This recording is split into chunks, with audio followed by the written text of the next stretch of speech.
Be proud of yourself for how you've handled this year. This year could have let you down. It could have broken you. It could have changed you. It could have been the worst year yet. But here you are. You didn't let this world beat you down and keep you there. You are still here. You've made it to the end of the year. And at the end is a damn good place to be. The end of the worst can be the start of something better. I don't know about you, but I've fought so many silent battles this year while everyone thought I was fine. I had to humble myself, dry my own tears, pat myself on the back. I'm sure you did the same. Be proud of you, because you matter more than you know.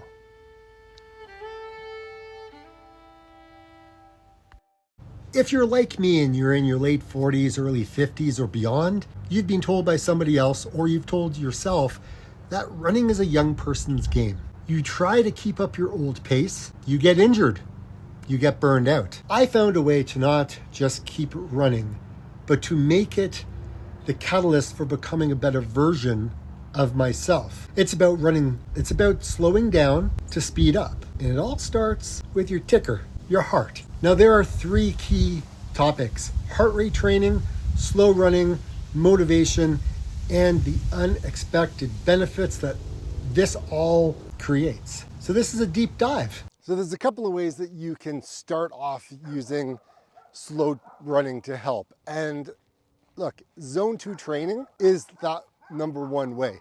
The number 2 way is using the Maffetone method. And that really just means taking 180 minus your age, and that equals the heart rate that you should be running at to build your aerobic base. Look, it works for a lot of people, and some people say it doesn't work for them.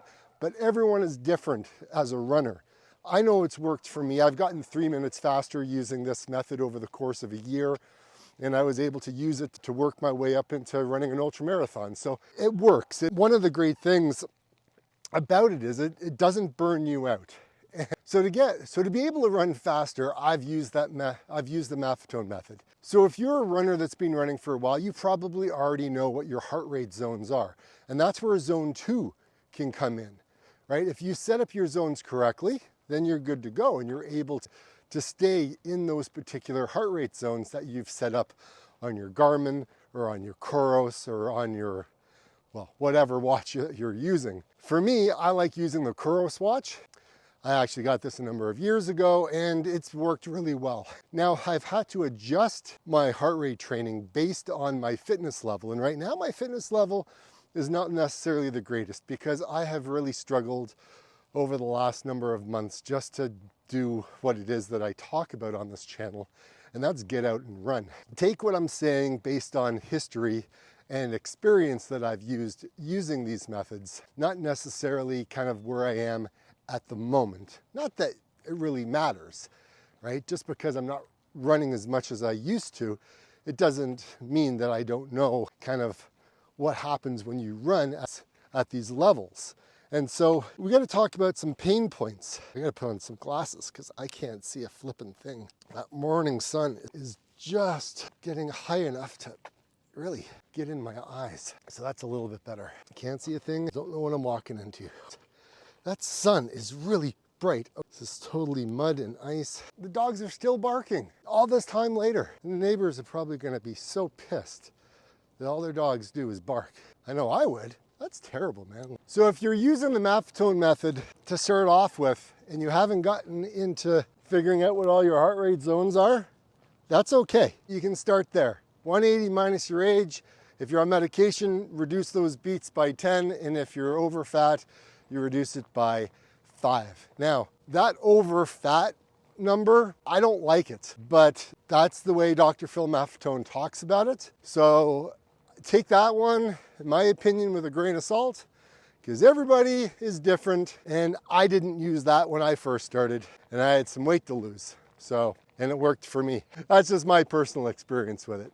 You don't need to be so rigid all the time. Otherwise, you probably won't even use the method. But once you start running at that slow heart rate, it is going to be very difficult not to run faster. It's going to be very difficult for you to stop running to then just walk. Your ego is going to scream at you. It's going to not like you. It's going to be very loud in your ear. So that there is a big thing that you're going to need to understand. The next thing is it's going to take time. Like, we're not talking, like, it's not going to be fast, because the majority of people haven't really built an aerobic base over the years. They've gotten faster by running fast, but they burn out, and they're so dependent on carbohydrates, taking the gels all the time, because if they don't, they're going to bonk, because their body doesn't know how to switch into burning fat as the majority of your fuel, which is what slow running does. Look, if you're able to capitalize on the amount of fat that you have, and you can use that as fuel to be able to carry yourself further and longer and faster, times, it all comes full circle and it works. But putting in the time and the effort and everything else, it can be very daunting and very taxing and on your mind. But once you're able to see some results, let's say you do it for like a month or 2 months and you're finally starting to see some results, you're gonna wanna run more. And when you run more and you're consistent at it and you're in that zone, the game changes in so many ways. Once you've tapped in to using the Maffetone method and it's working, fantastic. You can ride the wave until it stops working, because when it stops working, it means your body has climatized to what you're doing to it, and you need to now change up the game, right? It's just like going to the gym. If you go to the gym and you're working out on weights and everything else, there reaches a point where you plateau. It's the exact same thing. You got to change up the script. So very important. Next thing that's super important is to understand that speed is not a bad thing, okay? Now, look, I am not a coach. I am not a physiologist. I'm not a doctor. I'm not any of those things. I am a runner like you, and these are things that I have learned over the years that have helped me and improved my life and my running. So I talk about that. That's what I do on this channel. I've gotten 3 minutes faster, and if I haven't introduced myself, hey, my name's David and I'm the plant-powered runner. Now, the next thing that's super important is understanding the 80-20 rule, right? 80% of your runs are going to be in this slow, methodic, just easy-paced kind of running, right? Zone 2, aka the Maffetone pace type of run, right? But then you can add in 20% of your runs as being faster runs, meaning like a tempo, like a threshold run, meaning you can start to like get those legs moving faster, and maybe you do a run for 20 minutes, right? At a nice tempo pace, right? Zone 3, right? And then maybe pushing into like the upper zone 4, but you can do that 20% of the time, maybe 1 or 2 runs in the week, depending on how often you do run. And it kind of flips everything on its head, because then you start to see results in kind of a crazy way. They really do improve. But the reason why you go slow and you build your body's ability to burn fat as fuel and be able to get faster, stay out of the injury box, is so you can get to this next level.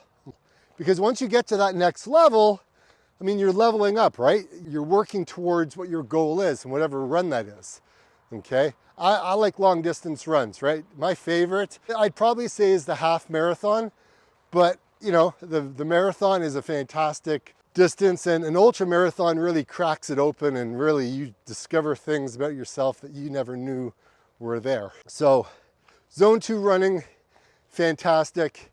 AKA the Maffetone pace, fantastic. They all work. The amazing payoff at the end of all of this is that you've built a strong aerobic base that burns fat efficiently which is key for longevity and avoiding burnout later in life. Now, the running and the motivation and consistency, that's the mindset. The motivation changes. It's no longer about like personal bests, next month.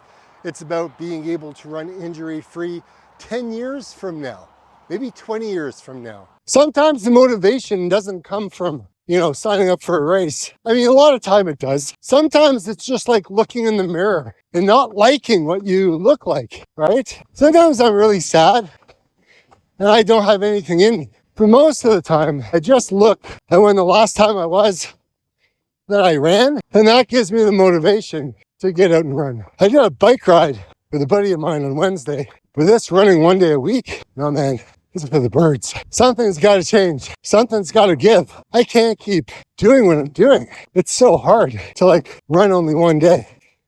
Even 2 days. It's difficult because I'm comparing. Good morning. I'm comparing what I was like just a couple of months ago. And that's not a good place to be. Look, running it's like a metaphor, right? Slow, consistent effort, trying to be the best version of yourself. Running is the daily discipline that spills over into career, family, health. Running is like therapy, right? It allows me to go somewhere deep in my brain to think about all the things that I need to do and solve while I'm out on a run. It gets rid of the stress, it melts it away, and it puts me in a better frame of mind. Now look, there's benefits to all of this, okay? And we need to talk about it. Look, when you're in your late 40s, early 50s, men's hormones are a little crazy, right? Testosterone is a big thing for us men. And, high stress all the time, it really depletes it. But zone 2, if you're in that state, it's helping you, right? In my profession, it allows me to have more clarity. It makes me sharper when I'm with clients, talking to them about business and whatnot. And, it also helps in professional clarity. It's honestly the ultimate flow state. The mental clarity I get while I'm on a run, it literally sharpens my brain, allowing me to go into the conference room and be that best version that I can be. And it also, like sleep, it really helps with putting my brain in a better position to get into a good sleep pattern. And that to me also helps because again, it reduces all of the stress, it heals the body, it builds you up better and stronger than ever before. Confidence and self-efficiency, this isn't about looking good. It's about feeling capable. It's about if you can commit to long, slow, uncomfortable run, you can tackle anything. And it's guaranteed win every single day, every day, all day. Mental health.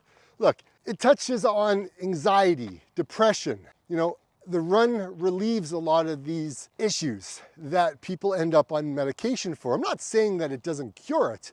I'm saying that it helps alleviate and it puts you in a better state of mind. To kind of look at your life in a more clearer and positive frame of mind, as opposed to doom scrolling on your phone. And that to me is not a win in any stretch of the imagination.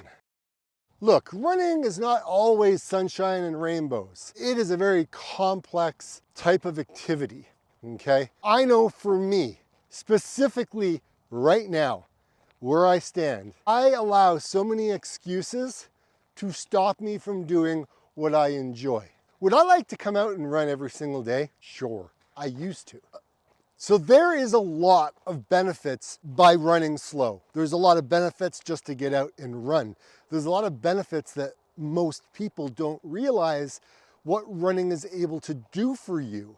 And for me, to share that with all of you, one of those joys, because I'm going through this every day that I'm out here trying to be the better version of me, trying to become a better person using exercise, using running as my form of therapy, as my form of exercise to lose the weight. It forms all of my bases in what I do. But what I can say from me, who has struggled with anxiety and depression, is it has allowed me and it's given me a tool to be able to reflect, be able to calm my mind down, and it's allowed me to be able to kind of pull myself together and self-soothe in a way. And when I'm running, I'm in the present. I can't be doom scrolling like I mentioned before. It puts me into a different mindset, a different frame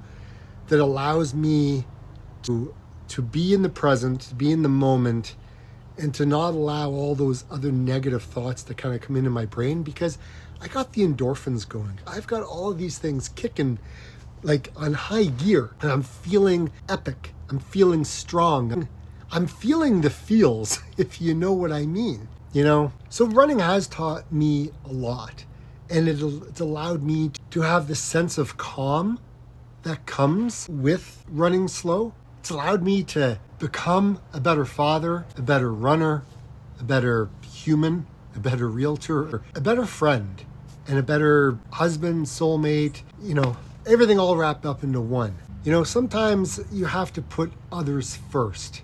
I know I've said that you've got to put yourself first, so that way you can help others, but putting others first for a period of time when they need it, and then knowing that you have to look after yourself as well, it's like a moving target. So you have to kind of balance that, and that's what I'm going through at the moment. It's not easy, but it's life, and I'm rolling with it, and that's what I do. Just try to get a little bit better every day. Yes, there's going to be setbacks, and you're going to go down, and then you're going to go up, and then you're going to go down. Life is not linear, but as long as you're kind of slowly moving towards whatever it is that you're moving towards, it can all make the difference. So to recap, with slow running, it's good for the brain. It's good to burn fat. It's good to build an aerobic base. It allows you to not burn out, but to become a stronger runner over time, running at that slow heart rate. It allows you to be consistent because you're not burning out or getting injured, so you can continue to run if you've got that time built into your schedule. It allows you to build a stronger heart. It allows you to lower your blood pressure. I've seen that happen on so many cases. I've seen mine become really high, like 170 over 110. And over time, along with diet, and you combine the two of them, and it just drops. And it's amazing to see happen. You can go into the drugstore, you can put your arm in one of those things, and it'll test it. You give you a readout, maybe it gives you a printout, and or it emails it to you. I don't know, but I know that those machines, sometimes you got to do them a number of times to kind of give you an average, right? Because just one go isn't going to give you the right one. And at different times of the day, your blood pressure is kind of going to be all over the place. It's not going to be the same. But as long as it's going down and it hits around the 120 to 125 mark, that's a good indication. I would assume. It's where I've been. I mean, I was high, but I got her down. And running slow also helps me curb my appetite. I'm not so hungry after these slow runs because I'm not burning all my glycogen. I'm just kind of burning me. What's already on me, that's what I'm burning. It's kind of interesting, right? The more I exhale, and when I go to the washroom, that's how you get rid of the weight. Those are the avenues that it comes out. It's fascinating, to be quite honest, how your body works. I've always wondered how that worked, but you do the research and you start digging into information and you're like, that's pretty cool. Look, I may have hit a point in my training at the moment where I'm not on a path to greatness. I'm not on a path to beating any of my personal goals. I'm not on a path of any sort, really. I think the only path I'm on right at the moment is just some sort of kind of base maintenance, really. A bike ride once a week, a run once a week. So I ain't gonna cut it. Something's gotta change. If I can get in at least 2 days a week or 3 days would be ideal. But starting early in the morning is gonna be, I'm still wrapping my mind around it, and I'm trying to figure out how that's gonna work. Because I have commitments in the morning. I have to help my wife It's things I have to do. You know, she's not well, so everything's kind of on me to be able to be that caregiver, as well as trying to help me and then do all my work and everything else. So I don't know what it is. It's life. That's what we do. I think with motivation comes down to if you sign up for a race. If I've got something on the schedule, I train to what that goal is. I look, okay, my date is, let's say, November 29th, and I work backwards and go, okay, well, this is what I got to do to train to get to that point. And if I don't do the training, I'm not going to do well at the race, or I may not even run. And so if you don't sign up, you just don't do it. But if you've got it on a calendar and you've committed, you've paid the money, you've booked the time off, or whatever you've had to do, I'm speaking to me, really. I think if I do that, it does make all the difference. It really does help with the motivation aspect to get out and run. But if you're not motivated based on signing up for a race and putting in the time and work that you're going to need to do for the training, maybe it's losing weight. Maybe it's dropping, your gut. Maybe it's trying to get stronger. Maybe going to the gym, right? Maybe you want to see some muscle on the upper, right? Like, if you flex, do you have any muscle up here, right? Like, what happens? So I think with all of these things, we all have to find our own motivation. But I think the biggest thing is the discipline to do what you say you're going to do. That, I think, is the biggest key.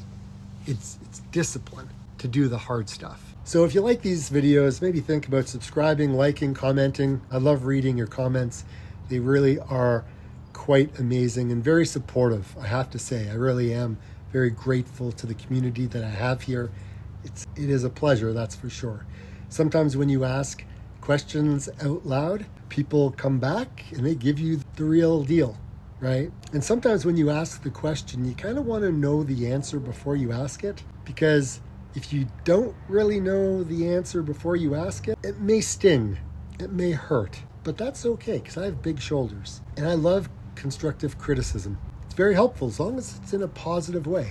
I mean, if you're calling me an ass, well, that's more on you than anything else. So where do we go from here? What do I do? Well, I think I need to just get my shit together and start putting things on the calendar, and maybe that'll help. Maybe I just start with one, or maybe I just start and figure out where my fitness is. I do a weigh-in, see where I'm at, and then take it from there.